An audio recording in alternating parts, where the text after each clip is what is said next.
इसमें देखें तो फॉर एग्ज़ाम्पल एक प्रोडक्ट थी इसकी, ये मिसाल तौर पर मैंने अभी वो शुरू में नहीं आ रहा, प्रोडक्ट नाम भी आ रहे हैं ना इधर, वो मेरे ख्याल वो कट गया। एवरेज मंथली सेल्स कितनी है ना, ये 16-17 नहीं इसका नहीं है, शुरू से मैं बताता हूँ आपको, ये शुरू नहीं है, शुरू यहाँ से हो रहा है। ये देखिए, सबसे पहले मैंने प्रोडक्ट का नाम लिखा, अभी तो मैं पेन एक था, पेन और प्लग इन वॉल हीटर, ये मैंने टॉप के पहले ना सर्च किया कि टॉप के अभी ट्रेंड क्या है यूके के अंदर, वो किए। उसके बाद फिर अभी ये आगे भी चल रहा है। उसके बाद कैटेगरी किस में होगा, लोकेशन यूके की, मेन कीवर्ड्स उसके क्या है, क्योंकि इसमें तो वो लंबा चौड़ा होता है ना, मेन कीवर्ड क्या है।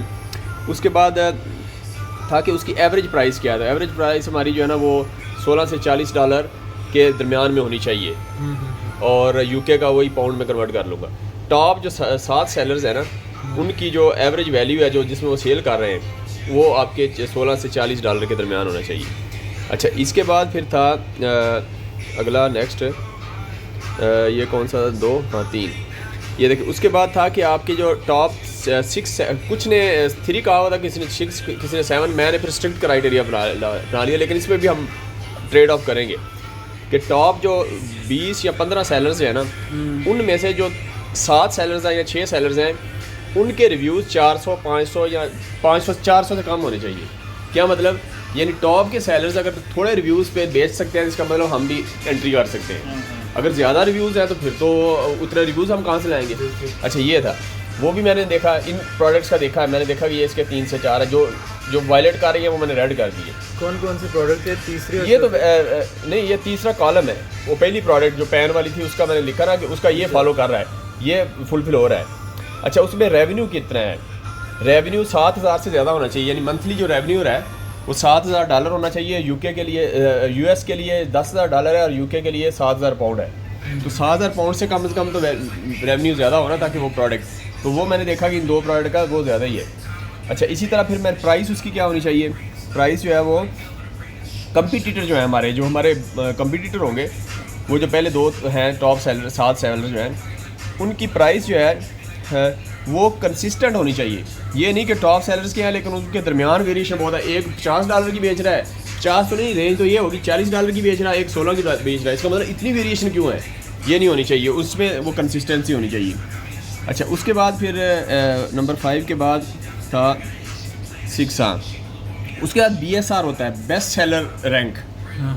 ये बेस्ट BSR की कंसिस्टेंसी होनी चाहिए, यानी टॉप जो सेलर्स थे उनके मैक्सिमम जो BSR, और उसके बाद हाई टू लो, हाँ, उसके बाद फिर हमने उनकी 6 मंथ की हमने BSR देखनी है बेस्ट, यानी 6 मंथ में वो कंसिस्टेंट होनी चाहिए उन जो सेलर्स की है वो पता, और मतलब ये करनी है। और उसके बाद ज़्यादा की ना हो, टॉप 7 की ना हो, कम से कम 3 सेलर्स जो है ना उस प्रोडक्ट के जो पहले पेज पे हैं, उनकी BSR 5,000 से वो कम होनी चाहिए, मतलब ये क्राइटेरिया। प्रोडक्ट अच्छा जा रहा है। हाँ, यस। अच्छा, उसके बाद फिर था कि फ्राइंग पैन का, ये पेन का मैंने देखा ना, लेकिन ये तो मैंने एक जस्ट ट्रायल किया है ना, अभी तो प्रोडक्ट ये नहीं हमने फ्लैट वाली, ये तो वैसे ही वायलेट कर रही है कुछ चीज़ें ना, तो मैं अब मल्टीपल प्रोडक्ट करूँगा, इस फेज से गुजारूंगा, तब हमारी प्रोडक्ट आएगी रिफाइन। ये है प्रोडक्ट हंटिंग एक्चुअली। अच्छा, उसके बाद ये जो PL लॉन्च करते हैं, इसको वर्चुअल असिस्टेंट प्रोडक्ट उनसे लेते हैं, ये पता है ना आपको, मतलब वो बाय करके देते हैं, कोई $500 की जितनी इसके अंदर रिफाइन, ये समझे ये भी हमारी बिक जाएगी, लेकिन हम ये बेचना, हम तो अपना बिजनेस करना चाह रहे हैं। अच्छा, उसके बाद है ईच सर्च वॉल्यूम, जो सर्च वॉल्यूम है ना, कि यानी कितने उस प्रोडक्ट को सर्च करते हैं, यूके के अंदर उसका कम से कम 7,000 प्लस होना चाहिए, वरना वो प्रोडक्ट, तो वो मैंने देखा कि ये 2,000 सर्च कर रहे हैं इसको, पेन को, इसका मतलब नहीं, हम नहीं, ये रिजेक्ट होगी। अच्छा, इसी तरह फिर अच्छा, ब्रांड के अंदर से, यानी जो टॉप के हमने 20 सेलर के, अब ये एक बात ऐड करना चाह रहा हूँ। फॉर एग्जांपल, अगर हमने 100 आइटम्स बेचनी है, ये तो चलें आप 7,000 पाउंड का रेवेन्यू के लिए कह रहे हैं ना, 7,000 क्लिक्स होने चाहिए उस पर, ठीक है, सर्चेज होने चाहिए, बिल्कुल। अगर 100 आइटम्स बेच रहे हैं हम, तो उसके लिए तो हमें क्लिक्स कम भी हों तो हम चलेगा ना। अब वो ट्रेड ऑफ कर लेंगे, यानी वो हम नेगोशिएट, ये तो क्राइटेरिया रखा हुआ है ना कि जो लोग करते हैं हाई एंड पे PL प्रोडक्ट, जो PL है उस पे जो लोग UK में करते हैं उसका क्राइटेरिया क्या है नॉर्मल, ये मैं वो कर रहा हूँ। लेकिन यह कि इसको हम चेंज कर सकते हैं थोड़ा सा, हम कहेंगे यार ये नहीं हो रहा, हम डिस्कस करके उसको वो कर सकते हैं। अच्छा, नो मोर देन 3, यानी 3 ब्रांड के जो है ना टॉप के 20 में से 3 ब्रांड नहीं होने चाहिए, यानी कि 3 ब्रांड के बंदे बीच में शामिल है तो इसका मतलब हमारा किधर जाएगा, वो ब्रांड वाले बेच रहे हैं पहले ही। अच्छा, उसके बाद फिर जो है वो प्रोडक्ट ट्रेंडी नहीं होना चाहिए, ये गूगल ट्रेंड से पता चलता है। ट्रेंडी का मतलब है कि जिस तरह ये आया था मास्क, सैनिटाइज़र आया था, सैनिटाइज़र वो 2000 कोविड में पीक आई, उसके बाद फिर ख़त्म, और पहले भी ख़त्म, इस तरह का नहीं होना चाहिए। अच्छा, उसके बाद 9 के बाद 10। अच्छा, प्रोडक्ट सीजनल नहीं होनी चाहिए, जिस तरह ये क्रिसमस आता है तो 1 महीने में आई और उसके बाद नहीं, सीजनल नहीं होना चाहिए। ये भी उसके लिए हम अलग प्रोडक्ट भी लॉन्च कर सकते हैं हर सीज़न के लिए। हाँ, वो सीजनल अलग है वो, हाँ, लेकिन यह कि इसमें अच्छा इसके अंदर वैल्यू एडिशन करनी है, यानी आपने सेम प्रोडक्ट नहीं बेचनी। मिसाल के अंदर आप माउस बेच रहे हैं तो माउस का जो नीचे पैड नहीं होता वो ऐड करना है, यानी कुछ वैल्यू एडिशन आपने लाजमी करनी है इसमें। अच्छा, उसके बाद एवरेज रेटिंग जो है, जितने भी सेलर बेच रहे हैं टॉप 20 उनकी एवरेज रेटिंग 4.2 से ज़्यादा होनी चाहिए, क्योंकि 4 और 5 को अमेज़ोन बेस्ट मांगता है और 3 तक जो है ना 1 2 3 इसको वो मानता है कि ये फॉल्ट है, तो उसको फिर डिवाइड करके 5 पे डिवाइड करता है तो इस तरह निकालता है अमेज़ोन।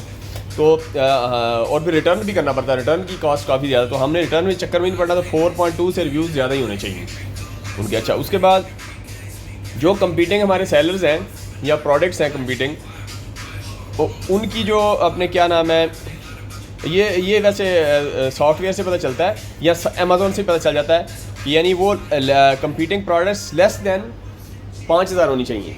यानी आप अमेज़ोन पे सर्च करें ना, वैसे तो हीलियम 10 पे आप डायरेक्ट सर्च करें तो वहाँ बता देता है वो कितनी है, वरना आप सर्च जब करते हैं तो पता चलता है ना कि इतने रिजल्ट आ गए, यानी 700 रिजल्ट। 700 का मतलब अब ये कंपीटिंग प्रोडक्ट इस नाम की है ही 700, तो ये 5000 से कम होनी चाहिए, मतलब हम वो यानी उसको कैटेगरी में लाना चाह रहे हैं कि ताकि। अच्छा, प्रोडक्ट का वेट है, चूँकि इसको स्टैंडर्ड वेट भी है अमेज़ोन का और ओवर वेट भी है, तो हमने स्टैंडर्ड वेट के अंदर ये 2 kg से कम होना चाहिए।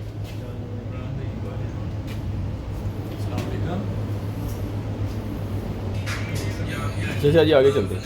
अच्छा, इसके बाद था कि अमेज़ोन जो है ना वो सेलर नहीं होना चाहिए, टॉप जो 20 थे उसमें से 3 से ज़्यादा अमेज़ोन खुद नहीं होना चाहिए। अमेज़ोन हुआ तो हमें ये अंदर एंट्री नहीं होने नहीं देगा। और FBA भी 3 से कम होने चाहिए, 3 या 3 से कम, यानी FBA फुलफिल बाय अमेज़ोन भी कम 3 से कम होने चाहिए। ये था। अब मैंने देखा इसमें 13 अमेज़ोन में कर रहा है, मैंने कहा बाकी गई, यानी इस तरह बदल होता है।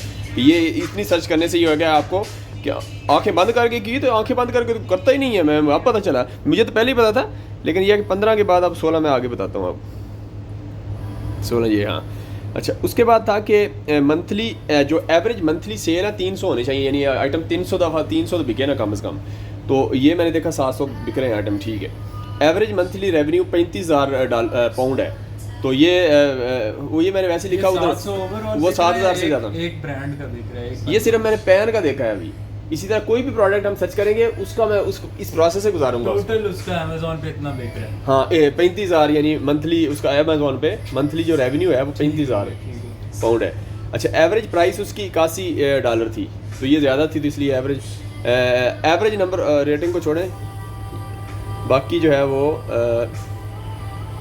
यूनिट मंथली यूनिट सोल्ड 1493 लिखा हुआ है। हाँ, ये कुछ उधर सॉफ्टवेयर पे था तो मैंने शायद वैसे लिख लिया, बाकी तो कोई नहीं खास। तो यानी ये क्राइटेरिया था जो मैंने इसको फॉलो करके ना, तो अब इस पे मैं प्रोडक्ट की सर्च कर रहा हूँ ना।